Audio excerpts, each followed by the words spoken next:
Show of hands for these next few questions. Do you support the U.S. deploying troops to Taiwan if it were attacked by China? Right here. Let's go. It's our ally. We got to stand behind our allies. 100%. Okay. How many of you support aid for Ukraine? Right here. If it's accountable. Wow. What about aid for Israel? 100%. If it's our paid ally. for. So, The only ally Congressman we have in the Boebert, Middle why East, support Israel but not Ukraine? Israel is. Go ahead. I'm sorry. That was for me, correct?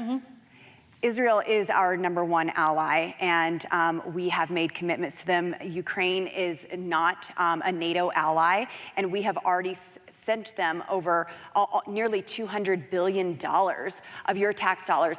There have been no audits. We do not know where this money is going for. It's completely unaccountable, and we continue to send more money there. I would absolutely support helping Israel replenish their supply with the Iron Dome and protecting them, but I will not support legislation that also ties $9 billion to Hamas while sending money to our allies, Israel. And that's exactly what we were stuck with in the House of Representatives a few weeks ago.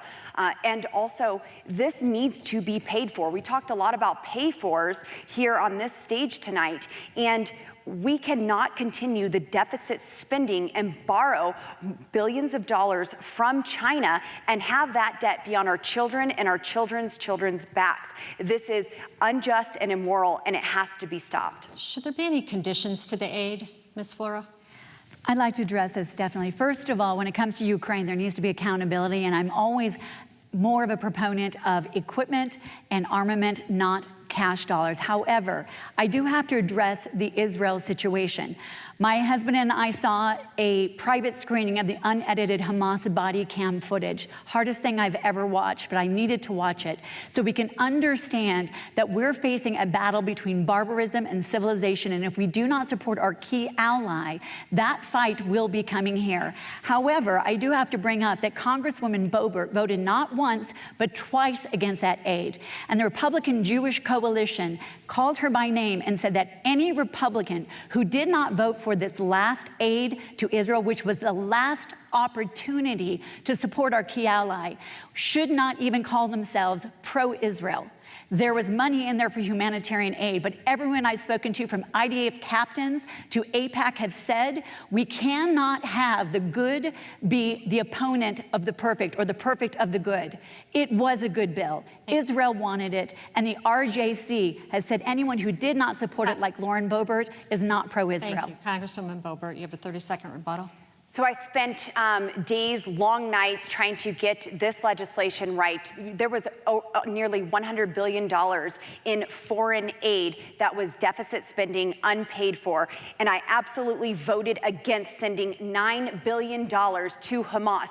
I have seen the videos as well. I've been in classified briefings. I know how horrible that war is. And I'm not going to fund both sides. And it is disgusting that I would have a Republican opponent who would want to send $9 billion to Hamas. I stand with Israel, and I also stand with America, and I'm not going to further indebt us to China. Thank you. The Republican Jewish Coalition has said any Republican who did not vote for that last-ditch effort, it was a last opportunity to fund our key ally that was the victim of some of the most barbaric attacks that we have ever seen on October 7th.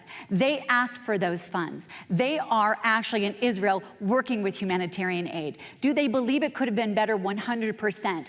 But the worst part of all of that is one of the only reasons why Iran is not fully attacking Israel right now, yes, because of their military prowess, because we've been providing them with weaponry, but because they believe that America has their back, and that has been undermined by the Republicans who did not vote for that bill. Representative Holtorf, I asked this question earlier. Should there be conditions to the aid that we're giving? The answer is yes, and let's talk about this. I think I might be the only person that's deployed to the Middle East. I think I'm the only person that maybe has been in the Middle East, perhaps has served in combat in the Middle East and understands how difficult and tenuous the Middle East is. So we absolutely need to have conditions. With respect to Ukraine, ma'am, it should be a lend-lease arrangement, and Ukraine should, when they win the proxy war that we're fighting against Russia, they have the capacity, if their economy recovers, and it will, to pay all the money back that we give them over time. It might be 10 years, it might be more than that. But with respect to Israel, I ran a pro-Israel resolution in the State House during the special session.